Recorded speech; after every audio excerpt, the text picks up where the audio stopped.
Hey guys, welcome back to my channel. In today's video, I'm going to be showing you how to make DIY fleece liners for the Critter Nation cage. It's super easy to make and I love the end result.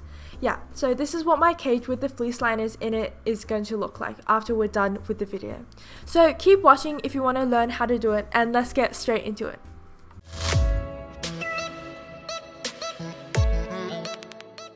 This is my fleece, and this is going to be the fleece that I'm going to use to make the fleece liners for the cage. So I have this blue one and also this red one. So you can kind of get this fleece all over the internet. It's not really expensive. I just searched up polar fleece by the yard and you can find fleece basically anywhere on the internet. So very easy to find and also not expensive at all. So here I have with me 4 yards of fleece.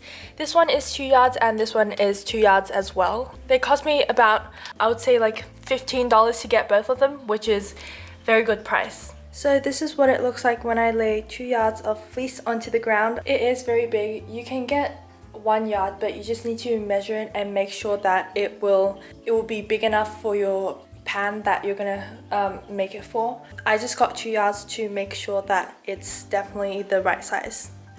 Alright, so next I wanted to show you what the pans look like. This is the top pan and this is the bottom pan. They're pretty much the same size, except the top pan has a cutout right here. So that's what you have to be aware of when you're making the fleece liners. But otherwise, they're pretty much the same, and the way you make them is exactly the same.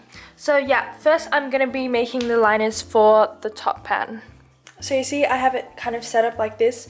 So what you want to do is grab this corner of the fleece and fold it over, kind of like this. So now you probably have folded your fleece in this sort of way. What you want to do is cut from this corner to that corner so that you basically don't need this section anymore. Just cut it off. So one thing you might want to be aware of is to leave an inch or half an inch when you're cutting. So as you can see, there's room so you have somewhere to sew. Otherwise it can get very tight and you want to always have space.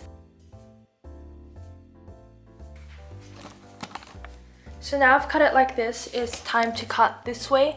Now you want to leave more than an inch. I recommend probably 4 or 5 inches, so that way when you'll be able to tuck it in when you're done sewing the rest of it. Okay, so now that you've cut out the fleece, you probably have realized that this corner there is a cut out. So you will need to cut this out as well. Just leave about half an inch room here so that you can sew it together.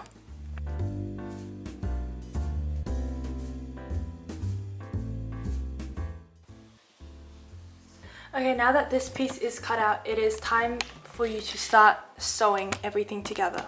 So what you want to do is just basically sew all the edges together, but leave this side open because you need to have somewhere to slip the pan in once you're done. So if you're interested in the dimensions, here they are in inches.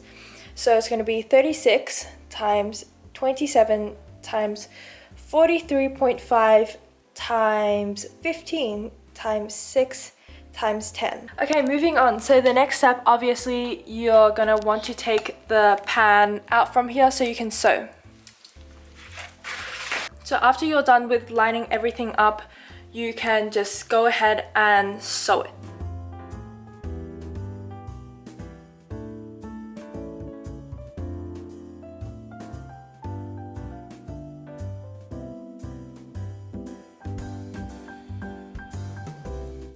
Alright, so now you finished making the top pan, it's time to make the bottom pan. It's basically exactly the same process, but there is no cut out over here, so I'm just going to go through it super duper quickly.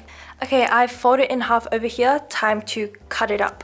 Again, remember to leave about an inch between the pan and the liners so that you have room. If you're wondering, this is 43.5 by 27 inches. So now it's time to start sewing this one as well.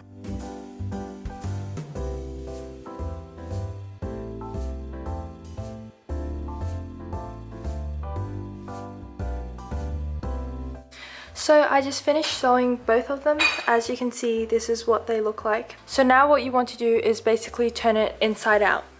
So once you're done, the sides should look like this. And now you're basically ready to put the pan inside of here. So what I like to do is to wrap the pans in plastic for extra protection. As long as your chinchilla or other small animal can't chew it, then it's perfectly fine.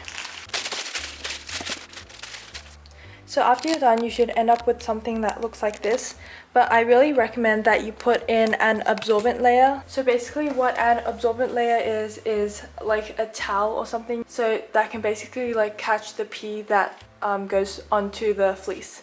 So what you want to do is put the absorbent layer between the pan and the fleece. So as you can see, I have the absorbent layer in there. Okay, I finished making both of the pans and now it's time to put them in the cage. Right, so I'm sliding it in the bottom and make sure to tuck the longer side in. Okay, then I'm gonna put it in the top. It's really easy, just slide it in. So after you're done, it should look like this. I'm pretty happy with the way it turned out. Give you a little look here. Okay, thanks guys so much for watching. If that was helpful, don't forget to leave a like below and comment if you have the Critter Nation cage or some other cage for your small pet. Thanks for watching until the end, and I will see you next week. Bye!